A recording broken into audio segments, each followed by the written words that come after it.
There are a ton of mecha games out there, but there's only one: Metal Wolf Chaos. And today we're going to be taking a detailed look at the gameplay, mechanics, and more. So strap in, we have a lot to cover. Developed back in 2004, Metal Wolf Chaos was made to help improve the sales of the original Xbox in Japan. The creators from Software were already well versed in the mecha genre. Their ongoing Armored Core series also featured mech combat and very in-depth customization, fairly extensive lore, and its own economy system. Wait, what do you mean I have to pay for every bullet I fire? So one would expect their new game to be somewhat similar, right? Well... Yeah! Suck on my missile punch!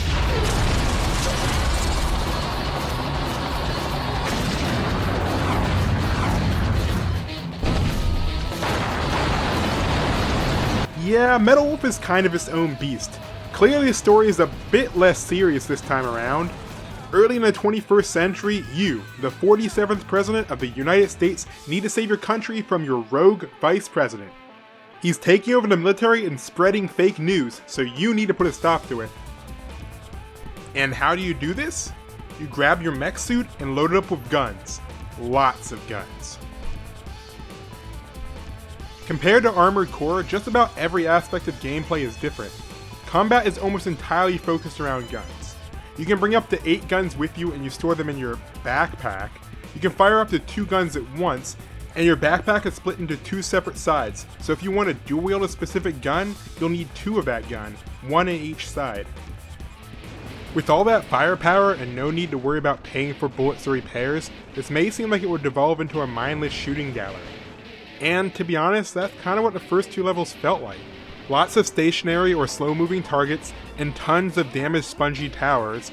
Not really the over-the-top mecha experience the trailers have portrayed. But enjoy the quiet while you can, because the third stage changed everything. You have a time limit, you'll be swarmed by enemies, there are missiles and mines to worry about, and by then you'll have enough funds to start buying and upgrading weapons. It really starts feeling like an entirely different game. Additionally, each stage has a dramatically different design and feel. This really helps make the levels not feel too repetitive, even if many of the main objectives are very similar. Most stages simply have you explore a map and destroy some installation, but there are also some dedicated boss stages too. They're much shorter, but still designed well and tons of fun. If you've been wondering what this weird box is for, well, it displays your health, boost, and blaze charge. In this game, you have a hybrid regenerating health system. Think of each box or cell as one full health bar. Once the health bar decreases all the way, it's gone or broken. However, if you don't take damage for a short time, partially damaged cells will regenerate, but only that single cell. You'll need to find health pickups to repair fully broken cells. But even with this regeneration, some big attacks can chew through multiple cells at once, so you'll still want to avoid being shot. The boost gauge on the left is used alongside ammo for energy weapons such as the railgun, but it's mostly used for dashing. You can blow away small targets or obstructions with ease, and you can even dash in the air. You can overcharge your boost if needed, but it will start to drain away your health. And finally, the blaze meter. Fill this up and you'll be able to unleash your super blaze attack. How do you like me now?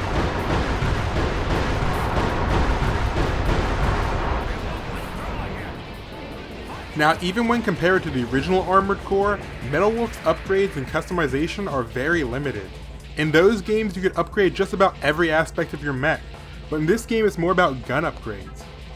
But you will have a large variety of guns to pick from, anything from revolvers and shotguns to sniper rifles and railguns. You'll need to put research points into a specific gun class in order to unlock the new models. Once unlocked, you'll be able to craft the gun using funds and materials. You'll be able to choose from variants of older guns to new models. And the upgrades are not always linear. You'll have multiple things to consider, for example, trading off damage for shot count, or maybe you want better range or even reload speed, or perhaps even a gun with a unique attribute. There's just so much to consider. If you ever find you're low on resources, you may want to replay some old levels to try to find some secrets you may have missed. When exploring these maps, you'll find things like ammo and health, but also materials and funds. And even some permanent unlockables such as guns and energy pods. Collect 5 pods to permanently boost all of your stats. You'll also be able to rescue POWs. They can provide a boost to your economy for that level, or even unlock music tracks. There are many other types of hidden unlockables, and even a hard mode after you beat the game, and New Game Plus. Now you've likely noticed this game does look pretty old. All the models are fairly low poly, all the textures are low res, and the animations are pretty simple. That's because this is pretty much just a straight port of the Xbox code, not a remaster or a remake. That also means there's some fairly antiquated design decisions. For example, there's no checkpoints or saving mid-mission. If you say fall off a map or lose to a boss, then you have to start the entire mission over again. Also, there's no floating objective markers or a compass on the HUD or anything like that, just this fairly hard to read minimap. They don't explain much of the game's systems or controls mid-game, and the game's locked at 30 FPS. This is all stuff that was fairly common back in 2004, but I understand for some people some of these may be deal breakers. Although I am also aware that a lot of people do prefer this more hands-off approach. They really kept the feel of a mid-2000s game with this release, but gave us some nice small improvements such as 16:9 support, high resolutions, and better texture filtering, also improved controls. But it's still some things that need to be fixed. For one, some objects don't seem to cast proper shadows. Also, a few maps seem to have problems with cutscene audio. Jody, what is that daunting thing? The Alcatraz cannon. And a PC version could really use some more settings.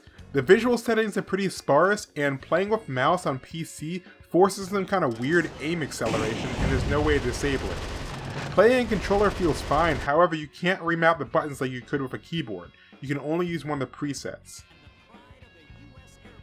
Overall, I had a lot of fun with this game, and it's amazing that after 15 long years, we're finally able to play this in the US. It's a shame there are some glaring issues with this version, but it's possible they'll be addressed in the Day 1 patch, so keep an eye on the Steam page for news if you're on the fence. I'd really love to see a sequel to this game, with extra content, 60 FPS support and more, or even just a new Armored Core game. It's been a while since we've seen one of those. But for now, if you're in the mood for a crazy gun-filled mech game and don't mind the issues in the older design style, then you may really enjoy this game. And that's it. If you want to pick one up for yourself, it's available on PS4, Xbox One, and PC. I'll have links in the description. Special thanks to Devolver Digital for supplying this game code so I can have this video out on time. And thank you all for watching. I'll see you guys in the next video. Bye.